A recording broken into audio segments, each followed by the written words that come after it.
মরিতে চাহি না আমি সুন্দর ভুবনে, মানবের মাঝে বাঁচিবারে চাই। এই সুন্দর উক্তিটি করেছিলেন বিশ্বকবি রবীন্দ্রনাথ ঠাকুর। তো আজকে আমরা এর উপরে একটি ভাব সম্প্রসারণ আলোচনা করব। তো ক্লাসটি শুরুর পূর্বে নিয়মিত এই ধরনের ভিডিও পেতে অবশ্যই চ্যানেলটি সাবস্ক্রাইব করে পাশে থাকা বেল নোটিফিকেশনটি প্রেস করে দিন এবং ভিডিওটি লাস্ট অবধি দেখার পর কেমন লাগে কমেন্টে জানাবেন।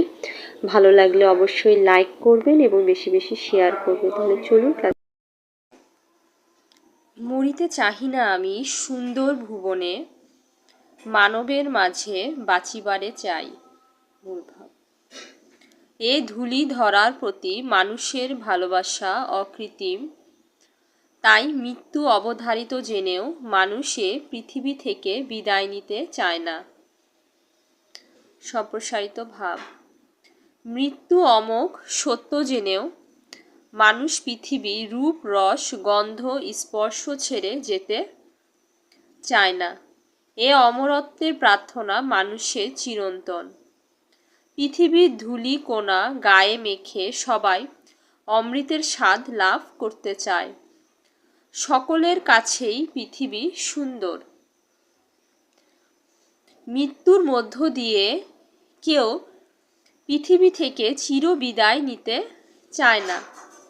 পৃথিবী মানবের এক অপূর্ব লীলা ক্ষেত্র।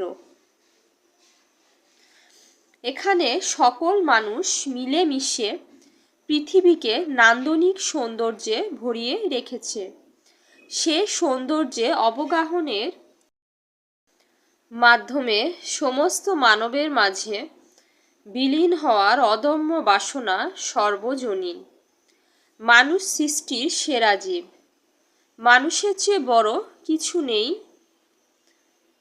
নেই কিছু মহীয়ান। এ মানুষের মাঝে থেকে মানুষের সুখে দুঃখে নিজেকে উজাড় করে দিয়ে অমরত্ব লাভের বাসনা অনেকের থাকে। সে লক্ষ্যে মানুষ নিরন্তর কাজ করে যায়। স্রষ্টার সৃষ্টি সব কিছুর হিতার্থে নিয়োজিত থাকে। এ কর্ম প্রচেষ্টা। সমাজের কল্যাণে দেশের কল্যাণে নিয়োজিত ব্যক্তিরা অনায়াসে মৃত্যুকে জয় করতে পারে, অর্থাৎ মরেও তারা অমর হয়ে থাকে।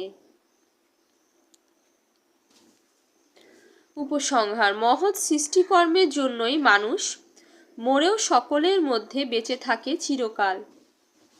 এ ছিল আমার আজকের ভাব সম্প্রসারণ। ভাব সম্প্রসারণটি কেমন লাগলো কমেন্টে জানাবেন। ভালো লাগলে অবশ্যই একটা লাইক করবেন এবং বেশি বেশি শেয়ার করবেন। সবাইকে সালাম জানিয়ে শেষ করছি। আসসালামু আলাইকুম।